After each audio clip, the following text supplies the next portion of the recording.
এরকম মজার বুটের ডাল দিয়ে বা ছোলার ডাল দিয়ে রুটি, পরোটা, সাদা ভাত, পোলাও যেটাই খাওয়া যাক না কেন এক্কেবারে হাত চেটেপুটে খেতে হবে, প্লেটও চেটেপুটে খেতে হবে, তাই নয় কি বলুন তো?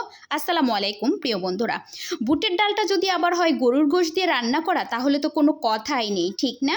আজকে আমি বুটের ডাল গরুর গোশ দিয়ে একটু চর্বি দিয়ে রান্না করেছি, তাও আবার থেকে যাওয়া গরুর গোশ দিয়ে, যেটা আমি আগেই রান্না করেছিলাম আর এই যে অবশিষ্ট রয়ে গেছিলো, যেটা এখন আর তেমন কেউ খাবে না। তাই বুদ্ধি করে ছোলার ডালটা ভিজিয়ে দিলাম যে এইটুক দিয়ে নতুন একটা আইটেম করে ফেলবো, পরিবারের সবাই চেটেপুটে খাবে এবং থাকলেও সকালবেলা রুটি পরোটা দিয়ে আমার নাস্তাটাও সারা হয়ে যাবে।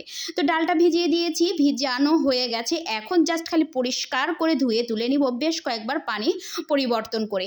আপনারাও ঠিক এভাবে ধুয়ে পরিবর্তন করে নেবেন। তো গোশ রান্না করলে যখন থেকে যায় তখন কিন্তু ওটা তেমন কেউ খেতে চায় না, আবার একটা বিরক্ত বিরক্ত লাগে, সেটা মুরগির গোশ হোক আর গরুর গোশ হোক। গরুর গোশ হলে তো কথাই নেই, তখন আপনারাও ঠিক এভাবে বুটের ডালটা রান্না করে নিতে পারেন। আমি কিন্তু খুব সহজ পদ্ধতিতেই রান্না করছি আজকে। জাস্ট খালি বুটের ডালটা ধুয়ে বসিয়ে দিলাম, দুটা দারচিনি আর দুটা এলাচ ফাটিয়ে দিলাম আর দুটা লবঙ্গ, এটা জাস্ট খালি সিদ্ধ হবে। আমি ডালটা সিদ্ধ হওয়ার পরে কিন্তু ডালের প্রেশারটা বাইর করিনি, রেখে দিয়েছিলাম যে ওই চাপে আমার ডালটা সিদ্ধ হয়ে যাবে। দেখেন কি সুন্দর সিদ্ধ হয়ে গেছে এবং আমার গ্যাস খরচটাও বেঁচে যাবে।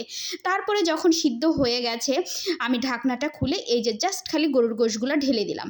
এখানে কিছু গরুর গোশও আছে, চর্বিও আছে, মানে চর্বির পরিমাণটা কিন্তু বেশি আছে, গোশের পরিমাণটা একটু কম আছে।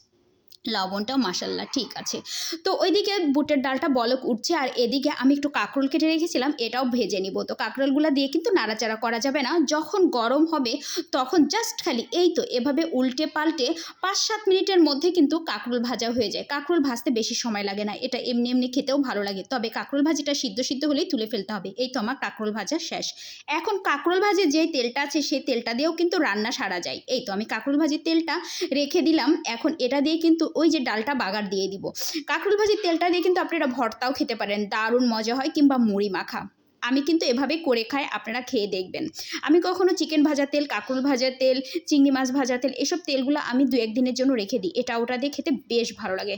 এই তো পেঁয়াজগুলো মোটামুটি ভাজা হয়ে গেছে, এখন আমি ডালের মধ্যে ঢেলে দিব। খুব একটা ভাজলাম না, আধা ভাজা করে দিয়েছি। তারপরে ডালটা নামিয়ে ফেলবো, নামিয়ে গরম গরম পরিবেশন করে দিব। আজকে দুপুরে আমার বাচ্চারা এটা দিয়েই ভাত খাবে, আর যেটা থাকবে সেটা সকালবেলা রুটি পরোটা যেটাই করে দিই সেটা খেয়ে নেবে। আপনারাও ঠিক এভাবে করে নিতে পারেন। এই তো আমার বুটের ডাল হয়ে গেছে, এখন জাস্ট খালি পরিবেশন করে নিয়ে আসলাম আপনাদের সামনে। এখন এই ডালটা দিয়ে সাদা রুটি, পরোটা, সাদা ভাত, পোলাও ভাত যেটাই খান না কেন জাস্ট মুখে লেগে থাকবে, তাই নয় কি বলুন তো? আবার বুটের ডাল দিয়ে কিন্তু মুড়ি মাখা খেতেও মন্দ লাগে না, খেয়ে দেখবেন। আমি কিন্তু বুটের ডাল দিয়ে মুড়ি মাখিয়ে খাই, দোকানগুলোতেও কিন্তু অনেক সময় এভাবেই মুড়ি মাখিয়ে দেয়। তো প্রিয় বন্ধুরা, যাই হোক আমার ভিডিও এই পর্যন্তই ছিল। সবাই ভালো থাকবেন, সুস্থ থাকবেন, কথা হবে অন্য কোনো ভিডিওতে। আল্লাহ হাফেজ।